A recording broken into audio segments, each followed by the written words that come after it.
Coming up on Bridge City News, Alberta Health Minister Tyler Shandro's announcement that our province will be centralizing EMS dispatch services has been met with strong reaction. It was training day today for new recruits with the Lethbridge Fire Department, and the U.S. presidential election is less than 2 weeks away. We hear from both U.S. President Donald Trump and Joe Biden about what they offer as candidates.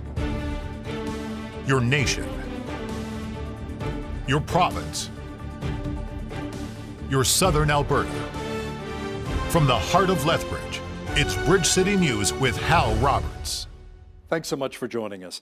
Members of the UCP voted in favor of a resolution supporting the option of a privately funded and privately managed healthcare system. It was a close vote of just under 53% who voted for the resolution at the party's annual general meeting held over the weekend.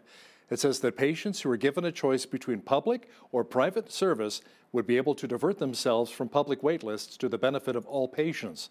Now, a spokesperson for Premier Kenney's office says the UCP will maintain a universally accessible, publicly funded healthcare system. Health Minister Tyler Shandro announced over the weekend the province's decision to centralize EMS dispatch. 4 cities currently dispatch Alberta's ambulances, and the centralization will help save the province around $9 million a year. Lethbridge East MLA Nathan Newdorf says from a cost perspective, the initiative makes sense. Well, I have had numerous discussions with the Minister of Health. Obviously, the benefits of consolidation within AHS is fairly obvious, cost savings and things like that. The Minister did confirm with me that even Mayor Spearman said that this would be a cost saving for the municipality, further supporting that decision on the fiscal side. And we have the AHS declaring that it's going to be efficient and still as safe. So there's going to be a lot of eyes on it, and definitely some things going forward where we're going to have to make sure that it does work in the manner that it's expected to. Lethbridge Mayor Chris Spearman issued a joint statement along with other Alberta mayors saying, "We are strongly opposed to this Friday afternoon announcement by Minister Shandro, conveniently delivered just as the first major winter storm blows into Alberta." His letter contains many inaccuracies, and we will address these together early next week. Alberta's influenza immunization campaign launched today. The province is offering free immunization to all Albertans 6 months of age or older. Officials say if you want to get immunized against the flu, to call a local pharmacy or a doctor's office. Over the past year, Alberta Health Services administered 1.6 million doses of influenza vaccine to roughly 33% of Albertans. The province announced its new COVID-19 numbers today, and good news. So far, 19,243 people have now recovered from the virus. There are still 117 people in hospital, including 18 in intensive care. In total, there are 3,138 active novel coronavirus cases. Here in the South Zone, there are 191 cases, including 134 here in Lethbridge. In Lethbridge County, there are currently 25 active cases. There are 2 in Cardston County. There are 14 active cases in Brooks. There's only 1 active case in Tabor. Medicine Hat, meanwhile, has 3 active cases. In Cypress County, only 1. Lethbridge Police Chief Shaheen Medizadeh made recommendations to City Council earlier today to permanently fund 3 police initiatives that he says are reducing the strain on sworn officers and saving money. The 3 initiatives are the WATCH program, Community Peace Officers, and the Police and Crisis Team, which pairs a sworn officer with an AHS mental health professional to monitor 204 clients in the city. All these programs provide a level of service that the community wouldn't otherwise get. We have limited resources from the sworn officer perspective, and they're tied up. We just want to focus their energy and efforts on doing core policing duties. Some of the functions that these programs are taking on are the functions that can easily be done by someone who's not a sworn police officer, still providing the support and the service to the community, and allowing the police officers to do the work that they should be doing. The cost of the PACT program would cost $124,000 for 1 sworn officer. Acting Transit Manager Kim Gallucci presented to Lethbridge City Council a proposal to reduce transit service to 1-hour service during non-peak times. This would reduce the amount of service hours by 345 hours per week and save the city just over $1 million in a 52-week period. The matter has been deferred to the November 2nd council meeting. An 18-year-old woman died after the car she was driving collided with a semi-truck just south of Picture Butte earlier this morning. Police say the accident occurred at 6:52 a.m. around 2.5 kilometers south of Picture Butte. They say the Chrysler Sebring she was driving lost control and slid into the front end of the semi. She was transported to Chinook Hospital but later died from her injuries. The driver of the semi was not injured. The road conditions at the time of the collision were very icy. An investigation into the accident continues. 2 people have been arrested following a weapons bust. Lethbridge police executed a search warrant at a home on 5th Avenue North on Friday where they seized weapons including machetes, knives, axes, and a replica handgun. They also confiscated stolen electronics devices, purses, and hunting gear. The total value of the stolen property was more than $15,000. 46-year-old Jason Bertram and 38-year-old Kirsten Bertram face a wide range of charges. Jason Bertram will appear in court on Wednesday, and Kirsten Bertram will appear in court on January 20th. Each fall and spring, the Lethbridge Fire Department trains new men and women for their new lives as first responders. Monday morning, a handful of new recruits braved practical situations as part of their training. Video journalist Ainsley O'Reilly was there. The recruits, ranging in ages from 23 to 50, over 8 weeks have participated in various in-house training circuits. Mondays involved an inflamed tanker. It's essentially to show off what would happen if a tanker kind of caught on fire or whatnot. How do we proceed with putting that out in a safe manner? So you saw 9 guys doing that at one time, so that's generally the best way to approach that situation. With COVID-19 forcing many firefighters to isolate due to provincial guidelines, the training was different this year. Usually we do the fire training and the EMS training, and then they start working on the street. In this particular class, they started on the street, and then we brought them into for the fire training. 12 recruits, set to be fully employed by the city of Lethbridge, use this fiery training module behind me called a flange. It is both environmentally friendly and safe for the firefighters. We use propane and mineral oil. Mineral oil has no carcinogens in them as well, and propane is a clean burning product. So it's very good for the environment as well. It's very safe for the firefighter training and also very safe for the environment. Lead trainer Les Hillard calls them the COVID Bulldogs, now ready for any emergency that comes their way. With fire, there's always the unknown kind of thing, but I feel very confident to be able to go in with my coworkers. For Bridge City News, I'm Ainsley O'Reilly. This is the start of Waste Reduction Week. As Micah Quinn explains, the city of Lethbridge is trying to curb waste. City officials say 1/5 of food ends up in the landfill even before it is eaten. The city of Lethbridge is looking to raise awareness on the issue of how much food gets thrown away every day. It's pretty staggering. So about 20% of the groceries that everyone buys makes their way into the landfill and not onto our tables. So that's something we want people to know about. That equates to about $1,700 per household for each family that's just getting thrown away. So that's a lot of wasted money each year. The Lethbridge Loves Leftovers Challenge is a way to share local knowledge on how to use up old leftovers. If you or someone in your family has a recipe that they go to use up, ends of bread or chicken bones or that kind of thing, or, just using up the leftovers with what you have, making sure food doesn't go to waste, we want to hear about it. So you can, it's a social media challenge, so you can share on Instagram, Facebook, Twitter, your tip or trick or just even a photo, tag the city and use the hashtag Lethbridge Loves Leftovers, and you'll be entered to win an evening cooking class to the Lethbridge College.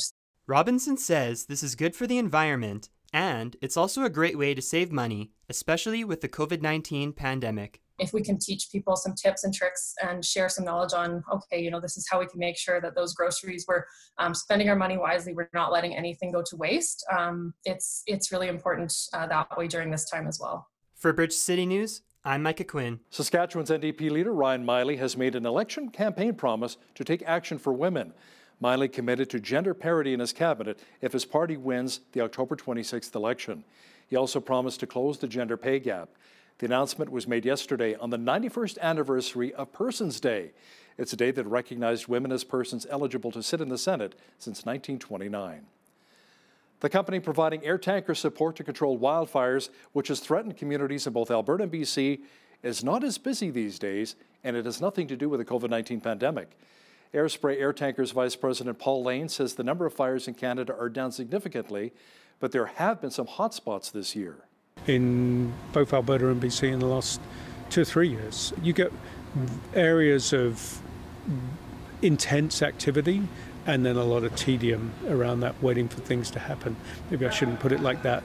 We also have a US operation, so we are running skimmer aircraft in Washington and Oregon, and so those aircraft were quite busy, particularly towards the end of the season. The area between where people live and essentially the wildlands where fires start has become so blurred. More and more people are living in the wilderness. Even in Alberta, even in BC, you'll see much more pipeline infrastructure, much more infrastructure around cell phone towers, etc. If it goes up, you want to protect it. We've defended brand new gas plants that have been just built and essentially being threatened by fire. You want to preserve an asset like that. You need to preserve an asset like that to protect that infrastructure, protect what we need.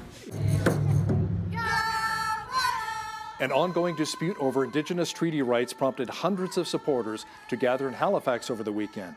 Clashes outside fish plants in southwestern Nova Scotia last week culminated in a weekend fire that destroyed a lobster pound used to store the catch of Micmac fishers.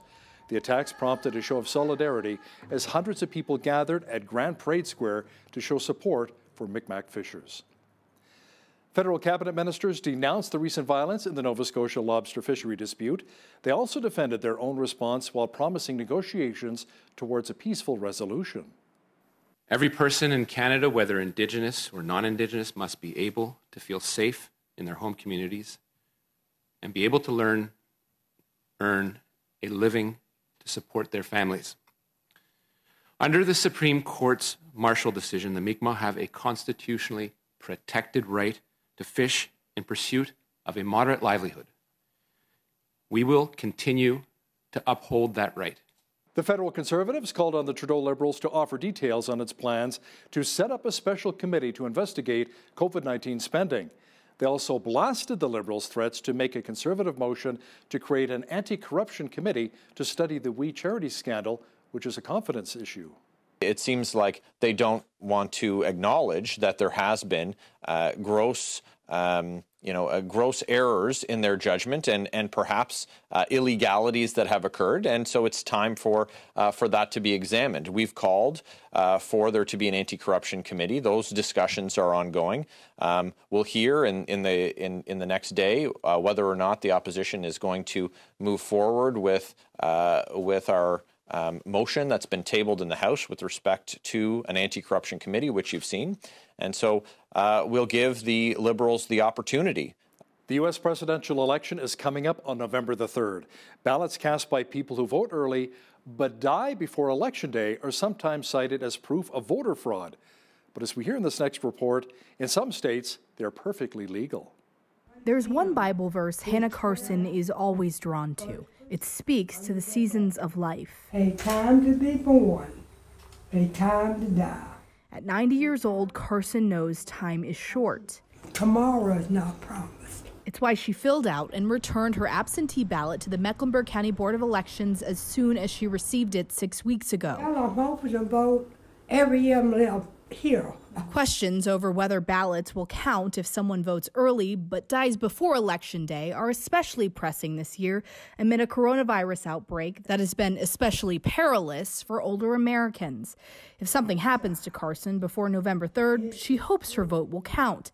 But North Carolina is one of 17 states that prohibits the counting of ballots cast by someone who dies before Election Day. If election results are challenged, the ballot of a deceased voter could be set aside. That isn't the case in 10 other states that specifically allow it. But I think the older people, if something happens, I think their vote should go in. Carson cast her ballot this year for Joe Biden, but says she prays for President Donald Trump daily. The White House officials need to get Jesus in their life. But there's a lot of sin up there. Carson has many reasons to keep breathing. Her children, grandchildren, and great-grandchildren top the list. Having her voice heard on Election Day is now a close second. Sarah Blake Morgan, The Associated Press. U.S. President Donald Trump continued on the campaign trail with a stop in Carson City, Nevada over the weekend.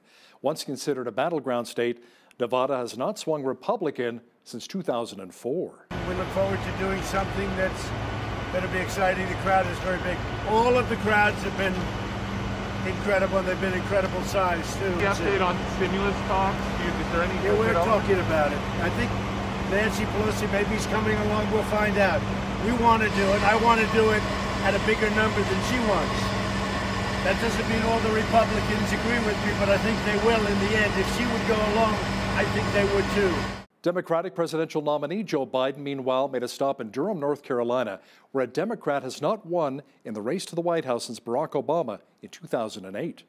I know this nation is strong enough to both honestly face systemic racism and provide safe streets for our families and small businesses that too often bear the brunt of looting and burning.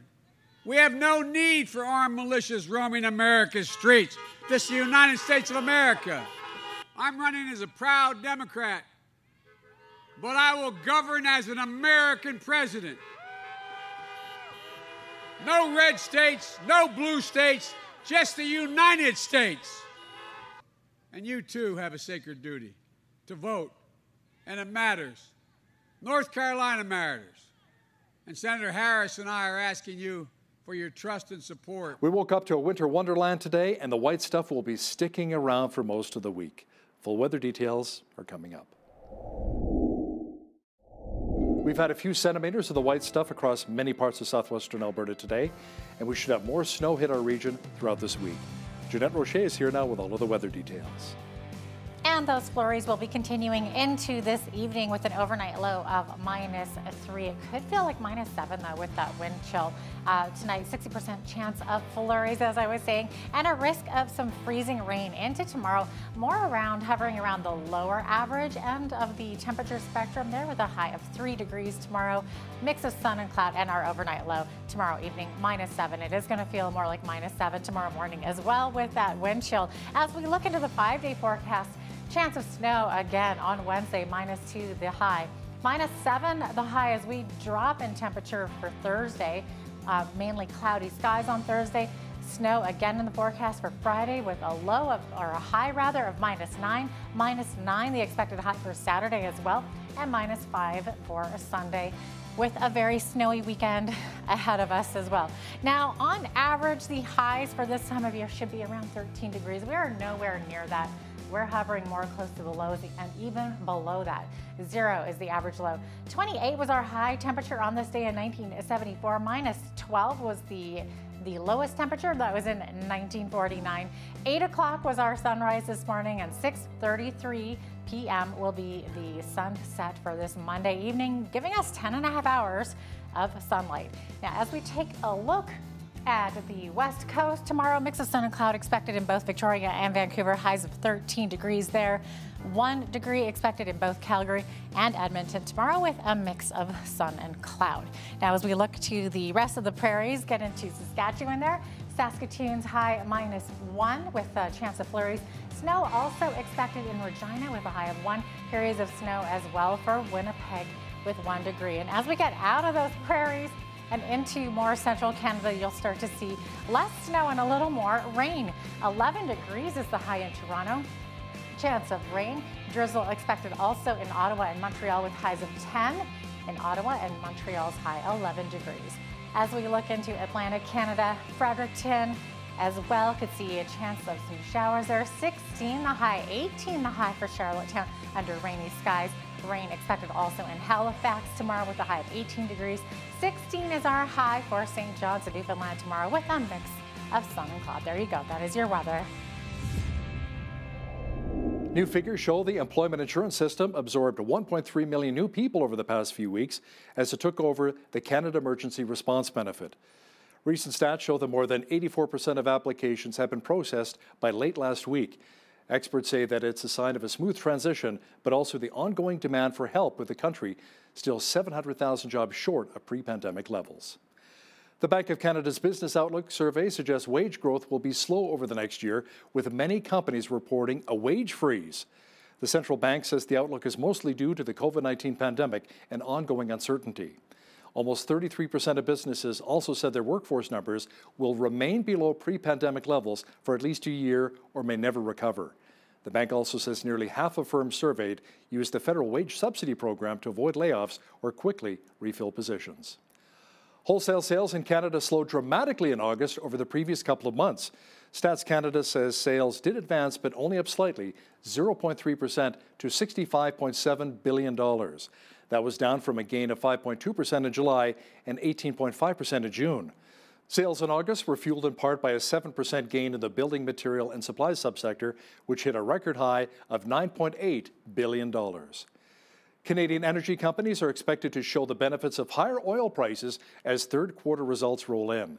U.S. benchmark West Texas Intermediate crude sold for an average of $40.85 U.S. per barrel in the quarter. That is up 44% from the second quarter. Analysts say, however, that a recent stall in the crude price recovery and market uncertainty make increases in production highly unlikely. Analysts say producers are still going to be talking about putting money back toward the balance sheet, but it is unlikely anyone will want to increase spending. Now, here's a look at today's markets.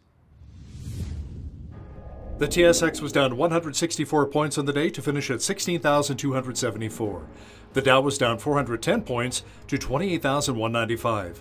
The S&P 500 was down 56 points to 3426, and the Nasdaq was down 192 points to 11,478. A lot of the markets were down as businesses and sectors are still waiting for another stimulus package. West Texas Intermediate oil was down 17 cents to $40.71 U.S. per barrel. Natural gas was up 6 cents to $2.83 U.S. Gold was up 10 cents to $19.0418 U.S. an ounce, and silver was unchanged at $24.39 U.S. an ounce. Wheat is at $265 per metric ton, barley's at $260, canola's at $5.29, and corn is at $272 per metric ton. Live cattle were down $3.48 to $105.15, feeder cattle were down $4.95 to $130.08, and lean hogs were up $1.63 to $71.43. The Canadian dollar was up slightly over the past 24 hours to 75.83 U.S. Today's market numbers are brought to you by The Meat Box, your local butcher where quality matters.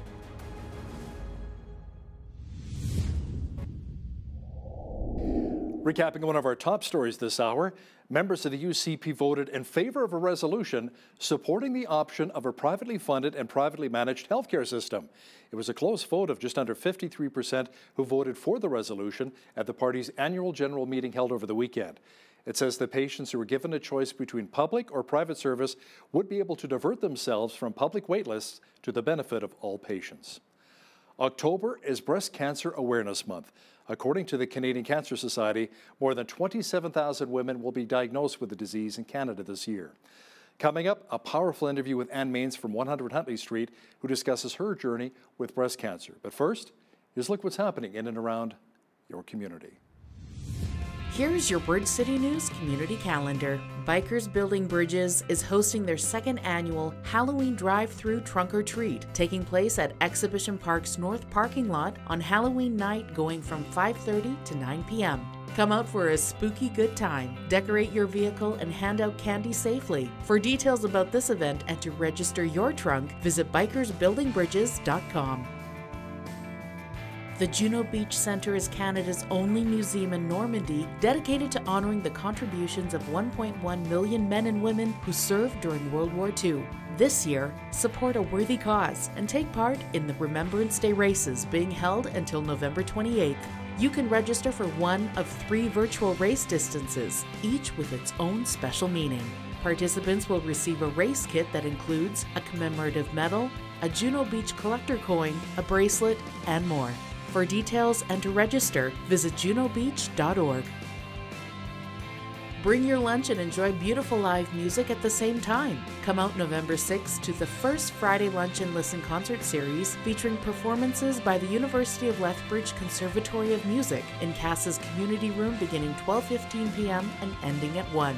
First Friday events are an initiative brought to you by the Heart of Our City Committee. For a full listing of upcoming events, visit firstfridaylethbridge.com.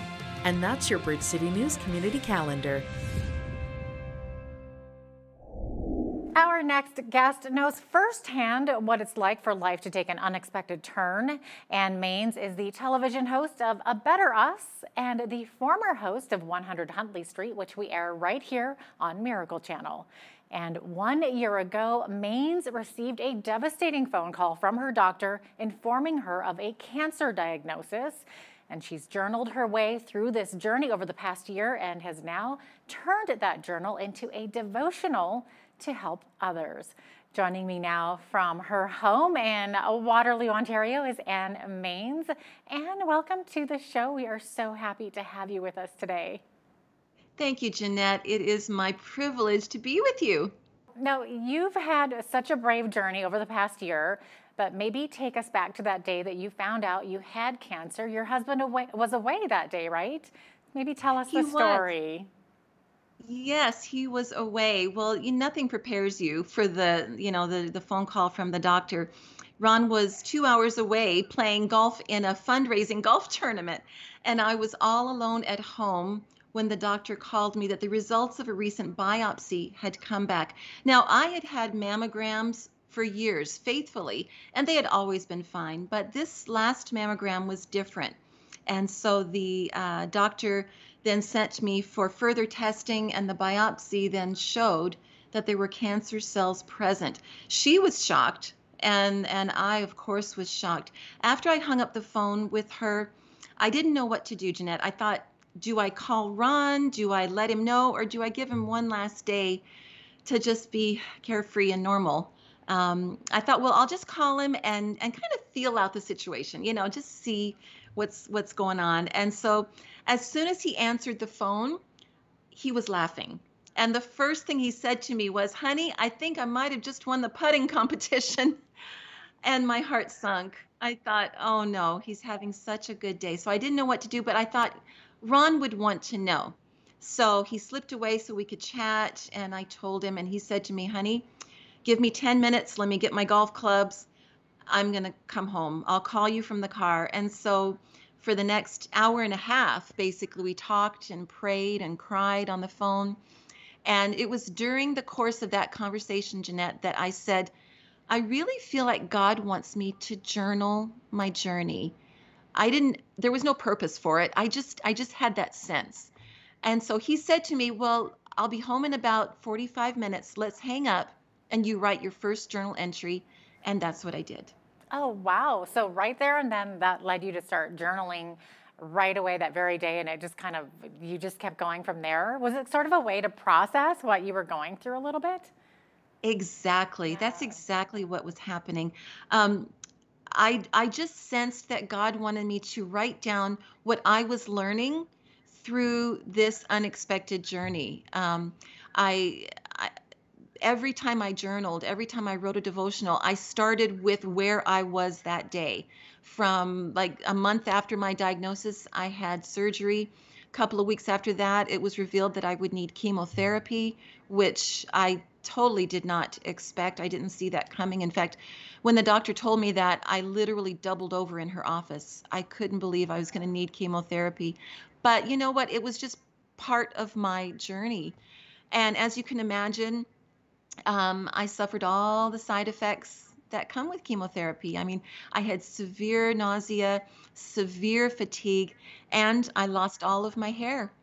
And as a woman, that's kind of hard to take.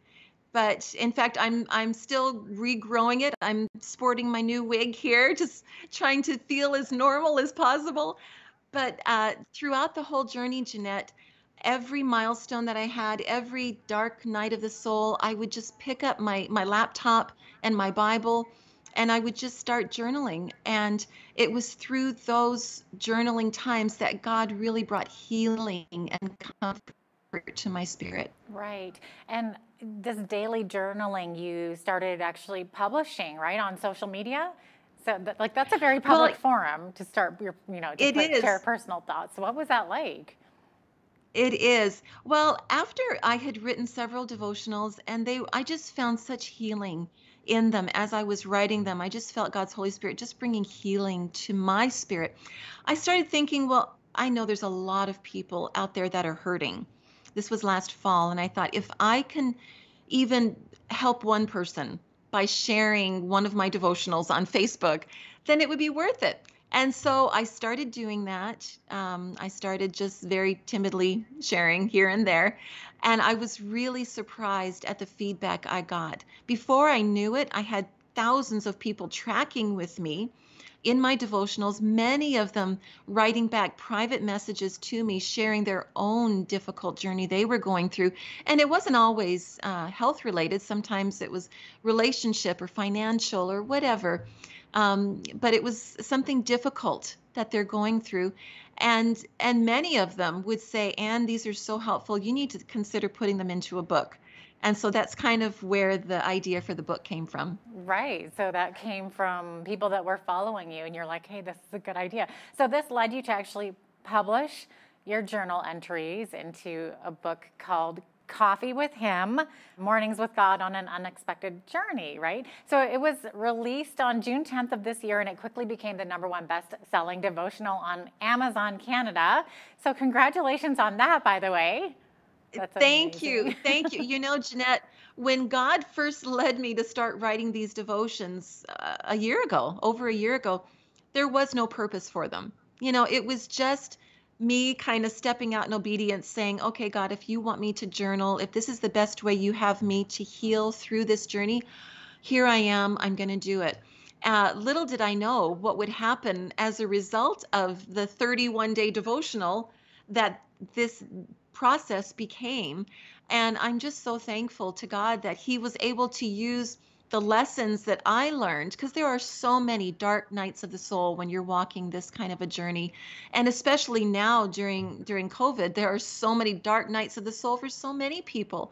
And so He knew even then, a year ago, that the lessons I was going to learn would be used to help other people now. That's amazing. So now, to be clear, it's a devotional. It's not a biography or a memoir of your journey, right? So why don't you explain a little bit? Tell us about the book. What's in it? Well, it's like I said, it's a 31-day devotional. The very first day, I encourage readers to just pick it up first thing in the morning, Coffee with Him. So grab your Bible and the book, the Coffee with Him book, and a cup of coffee, and just go somewhere private with the Lord. Have those few extra moments with Him before you start your day. That's what I'm encouraging readers to do. Each day is a very short reading. You can read it in less than 5 minutes. Each day ends with what I like to call sips to savor. So it's on the track with the coffee theme. And then, so those are questions that you ask yourself about the devotional. How can that relate to my life today? And then there's a prayer starter, where sometimes if you're in a difficult time, you really don't know what to say to God. I know I had lots of times like that through my journey, where you just kind of sit there and say, okay, God, I've got so many questions. I don't know what to say. I wrote just a very short prayer starter at the end of each day's devotional, where it just begins a conversation with the Lord based on what you just read in that day. And then there's a notes section. I don't know about you, but I love taking notes when I'm going through a devotional. I like to journal, write down what I'm thinking, what's going through my mind as I'm reading what the author is saying and what the scriptures are saying. So that's basically the book. And the very first day of the 31 days is the very first devotional I wrote on that day, June the 10th, 2019, when my husband was still driving home to be with me. And that's how it starts and continues for 31 days. It must have been hard for you to pick which 31 to put in your book, was it? How long did that take? It was very hard, because these are, like you said, Jeanette, these are so personal. And I share a lot in the book of my journey. I talk a lot about the day I lost my hair.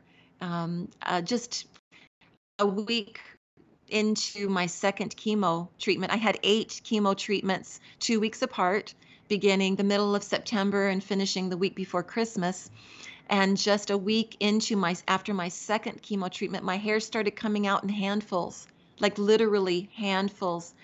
And I knew that it was going to all come out, I was told. So I called my longtime friend and hairdresser, Ely, and I said, Ely, can you come to my house and shave my head?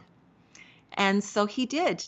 He came, and I sat with my eyes closed and I held my husband's hand and I cried through most of it as Ely shaved my head.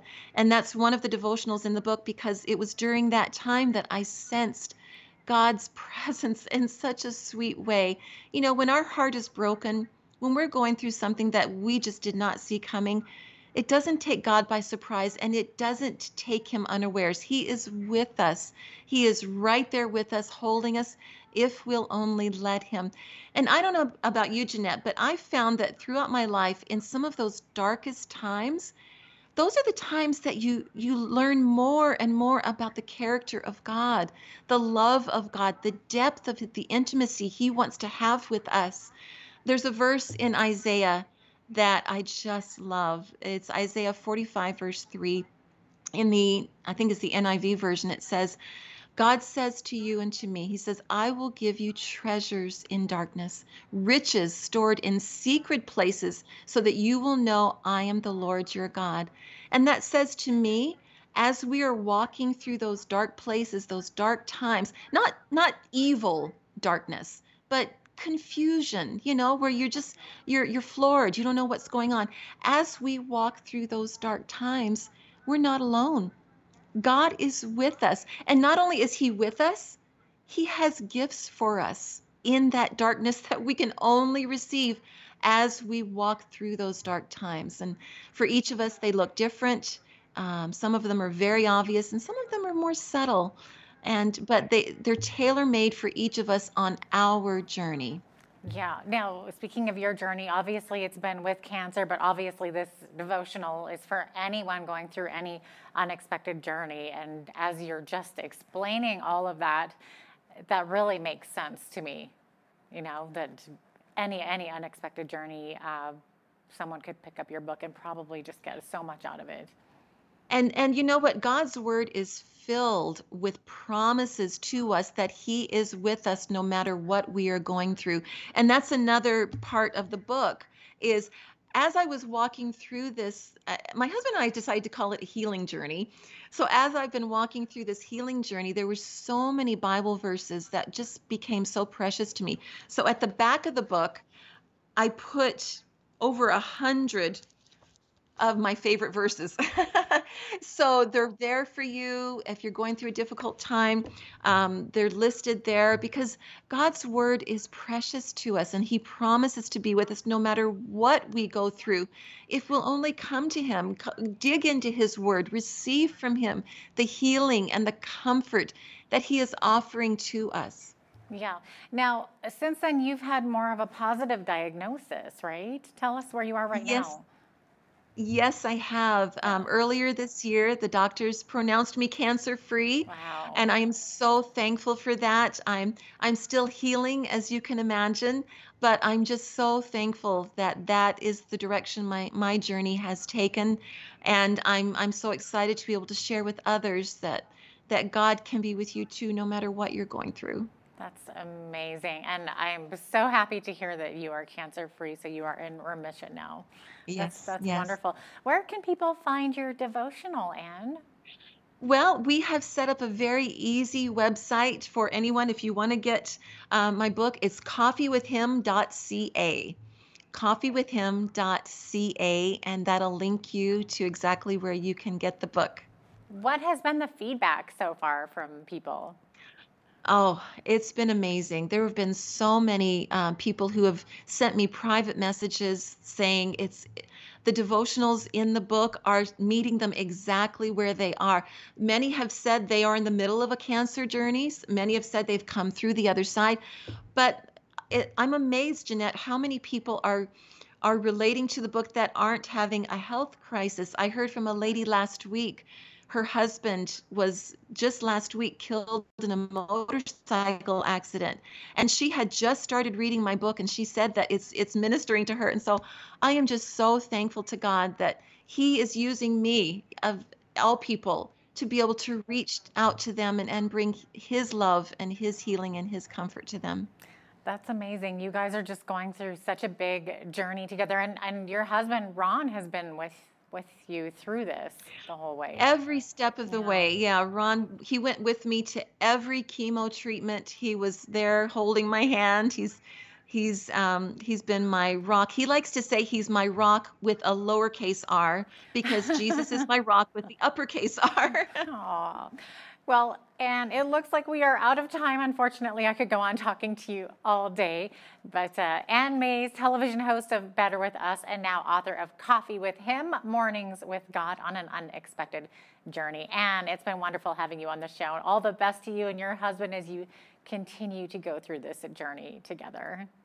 Thank you so much, Jeanette. It's been my pleasure.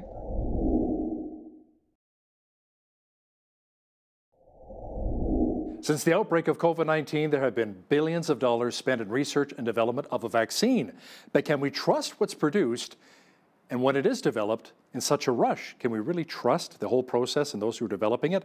Josh Morrison is the co-founder and executive director of One Day Sooner, an organization that advocates on behalf of COVID-19 challenge trial volunteers. Welcome to BCN, Josh. Thanks for having me. Now, earlier this year, you were looking for volunteers for human trials to find a COVID-19 vaccine. What has the response been like? Well, so it's been really incredible. So our organization advocates for human challenge volunteers, which is a special type of test for vaccines or treatments that actually involves deliberately exposing people to infection. And so that's unusual, and we haven't been doing that yet, though there are several groups that are developing these trials. So we've had over 36,000 people in 160 countries who've said that they would be interested in being in these human challenge trials, and I'm one of those people. So what are the inclusion and exclusion criteria for each participant? So no trial has been officially approved yet. So what I'm about to say is a prediction, and it's not, we don't know for sure. But I think the first trials are going to be really restricted of a challenge trial for COVID-19. So the World Health Organization gave some recommendations, and they said that the first trial should have people only who are 18 to 25 and in really excellent health. And I'm actually 35, so that would mean that I wouldn't be able to participate. No, I think based on what the risks are, I think 18 to 40 might be a better idea than 18 to 25, but I would expect that the first of these human challenge trials are probably going to be restricted to 18 to 25 or possibly 18 to 30. How about human challenge trials involving maybe seniors, people over the age of 65? So I think that that's unlikely to happen unless, at least at first. I think the world where something like that would happen would be a world where we have very effective treatments and we're testing a vaccine that we think is going to be very effective. And even then, I think it'd be unlikely. And that's because the risks, a disease that has significant risks at any age, and it can kill people at any age. But someone who's, something like age 20 to 30, their chance of dying if they're infected by COVID might be 1 in 15,000, for example. But the risk of someone who's over 80, their risk could be 10%. So the risk goes up exponentially. And so I think that's why it's such a restricted age range. And I do think for the foreseeable future, certainly for the next 6 months, we shouldn't expect to see people older than say 50, certainly older than 60, be in such a challenge trial. So Josh, once the volunteers have been infected, where do they go to be isolated? Is it at home or maybe a special facility? No, it's at a special facility, and that's to make sure that no one who hasn't consented to being exposed to infection is getting infected in this trial. So it's in biocontainment facilities that have a very high standard of biosecurity. So there's only a certain number of those facilities that exist throughout the world. Something like 60 of them are in the US, maybe 20 or so in Europe. I believe Canada has 1 or 2 of them that would be suitable for this purpose. So it's going to be a special facility, and that's where the exposure to the infection would take place. It would be in kind of a nasal dropper, kind of like an eyedropper with the virus for your nose, and then you would go right from that to this isolation, where you would be for probably something like 2 to 3 weeks until it was very certain that you were no longer infectious. How much of a health risk, however, are these volunteers being exposed to? Well, so I think that what I would say is that it's meaningful, and it's definitely a risk that no one should take lightly, or that no one should, try at home or something like that. But at the same time, it's, by all the data we have, is a lower risk than risk that we let people accept in other circumstances. like, for example, kidney donation, which is about a 1 in 3,300 chance of death, or childbirth, which in the United States is about a 1 in 6,500 chance of death.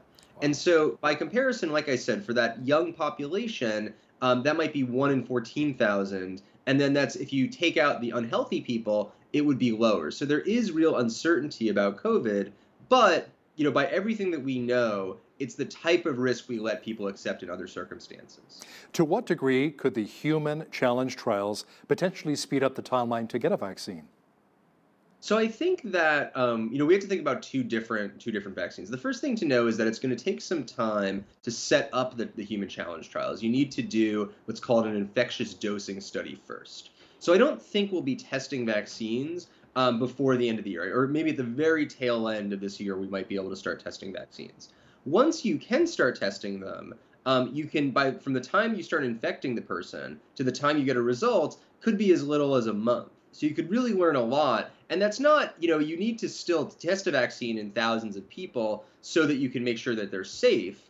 But that early signal of effectiveness could be very helpful and could speed up deployment by months. Now, that's probably not going to be soon enough for the candidates that are already being tested in these enormous phase 3s, like Moderna's or Oxford's or Pfizer's. But for other things like Merck's or Johnson & Johnson, or all of the more than 100 vaccines that are in development, challenge trials could be crucial to getting that second generation of vaccines that will hopefully be, instead of maybe 60% effective like the first ones likely to be, might be 80 or 90% effective, or might not require a booster shot, might be easier to distribute, things like that. Now, part of the debate is whether it is ethical to intentionally infect someone with COVID-19. What are your thoughts?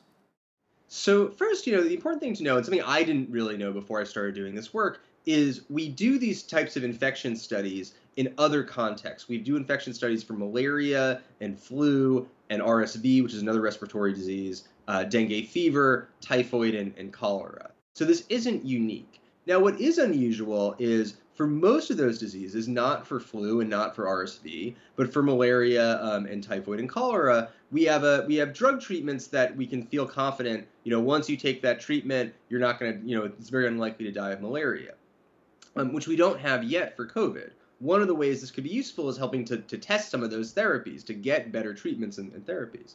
But I think the difference here is that, COVID is more dangerous, but the fact that it's a global pandemic makes the value of this research all the higher. And so, the name of our organization is One Day Sooner, is the idea that right now something like 4,000 to 5,000 people around the world are dying each day of COVID.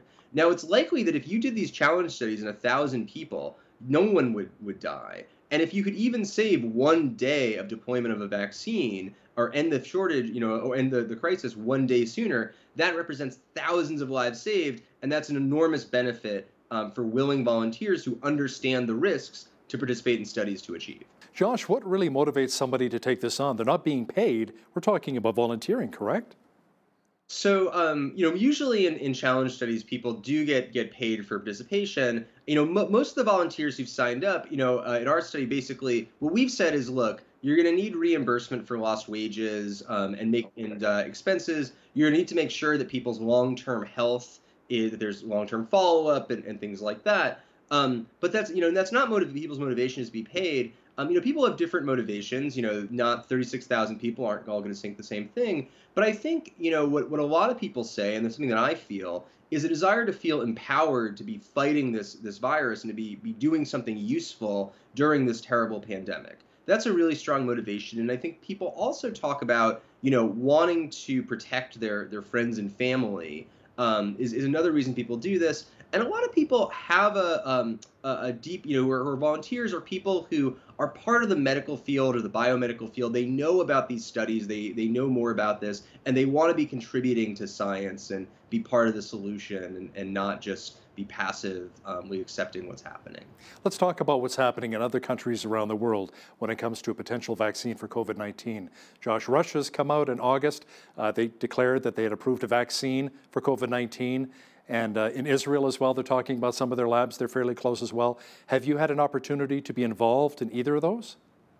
So we definitely haven't been involved. And I would say about the Russian vaccine, it's easy to approve a vaccine if you don't wait to see if it works or not, right? Because there's a number of vaccines that have evidence that they cause an immune response. But we don't know if that immune response is actually going to translate to reduced infection. And we also, you need to test a vaccine in thousands of people to make sure that it's safe before you can really deploy it. And I think those steps are important. And so I do think that, by all accounts, what Russia is doing is misguided and overly hasty. I also think there's been recent indications that some of the data they've been using that have been published, even in the very small studies that they've published, are maybe have some issues with them as well.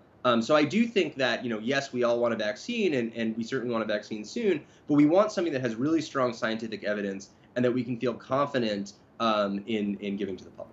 Can you explain how the process actually works as well? Developed in the lab, and then when you go to trials, do you start off with mice, maybe make your way up to pigs, monkeys, before you make your way to human beings? How does that work? Yeah, so usually, I'll first kind of start with the way things usually work, and then how things are maybe a little different for COVID because of the urgency. So usually you would test a vaccine in what's called an animal model. So in a chimpanzee, I think the best animal model for COVID in some ways is actually supposed to be Syrian hamsters, apparently. So usually you test in the animal, then you could do what's called an animal challenge. So you give the virus to the animal and after giving the vaccine. And then if that looks like it works, you test maybe in 30 or 40 people in what's called a phase 1 study to make sure, that any huge safety issues that you can spot that right away. And if that looks good, you expand out to maybe 100 people or so, maybe a bit more, in a phase 2 study, which is testing both that level of safety in a different population, maybe testing a couple of different doses, and then also is testing for what's called immunogenicity. Does it generate an immune response? And then finally, if that all looks good, then you would go to these what's called phase 3 of testing in thousands or tens of thousands of people. And that's both. What you do there is what's called a randomized control trial. You take half your people in the group who are tested, and you give them the vaccine, and you take half and give them a placebo, and then you see, do the people who get the vaccine, do they have fewer infections rather than the placebo? And you just have to wait for people to get infected naturally. And so you need something like maybe a couple hundred infections throughout your study to have a decent sense of if a vaccine would work if it was going to be about 50% effective. You might need fewer infections if it was less than that. Now, the difference with COVID is these things are moving much faster. So a lot of these vaccines that are being tested, they didn't start with the animal model before they went into humans. They did those two things simultaneously. Or, if you look at the Oxford study, which is the drug that's going to be produced by AstraZeneca, that was the first drug to get into phase 3 studies. So in some ways, they're moving the quickest. And they combined their phase 1 and phase 2 study, and then they also combined a phase 2 and phase 3 study. So these things are kind of compressed, and things are moving a lot faster than they normally would. Josh, some people suggest that intentionally infecting healthy volunteers with low doses of the COVID-19 virus could help create herd immunity, which could then potentially make the pandemic easier to maintain or manage. Can you explain that? Yeah, so first I'll say that's not our position. That's not what we're trying to accomplish. Our organization is trying to test the drugs and vaccines by doing this. This idea, I generally, I basically think that trying to deliberately infect people just as a way of getting herd immunity, I would worry about that for 2 reasons. First, for the safety of the people who are being infected directly, but more importantly, because I don't know if then they would spread it to other people who aren't going to be safe. And of course, anyone who's trying this, I'm sure they would say, well, look, we're going to isolate effectively, but you can't know that. And I think that there are reasons to be making. I think it's good to be thinking of creative solutions, but I also think it's good to be scientifically driven. I think the better way. There's an interesting article in the New England Journal of Medicine recently that talks about how people wearing masks frequently and social distancing might reduce the viral load that the average person who is infected is getting, and might therefore lead to less severe disease. So I would say that generally people should be wearing masks, doing their social distancing. If that means then that the people that are infected are getting lower doses and are more safe, that's a good thing. I would be very skeptical of the idea of deliberately infecting people just so they'd have immunity in the future, in part because we don't know what the immunity is going to look like, how long it's going to last, and what effects it might have. That's actually a good reason to do challenge studies. Is one thing we're working on is to develop a reinfection study to challenge people who've already been infected by the virus, and that can help us understand the immune response better and better guide some of these social policy questions. Do you work with only certain companies to test their vaccines? So our organization, again, like I said, there's no studies that have been approved yet to test a vaccine with a challenge study. Oxford has said they're interested in doing challenge studies, though that might just be to create the model to do the infectious dosing study, not necessarily for their own vaccine. Our group advocates on behalf of challenge volunteers. That's our goal. And so, basically what I think challenge volunteers want is to get the most and best vaccines developed and available for people around the world throughout, but regardless of what country they're a part of or how much they earn or anything like that. And so, we want to be helping any vaccine developer that could find this useful. So we do collaborate and discuss some of these things with particular manufacturers or trialists. We've had discussion, we have collaborative discussions with Oxford, like I mentioned, but also with the NIH and Johnson & Johnson. But we're definitely willing to work with any group that's developing vaccines to try to get great and effective and useful challenge studies to move things forward as quickly as possible. Josh Morrison, co-founder and executive director of One Day Sooner. Thanks a lot for your time today. Thank you. On behalf of all of us here at BCN, I'm Hal Roberts. God bless, and thanks so much for watching.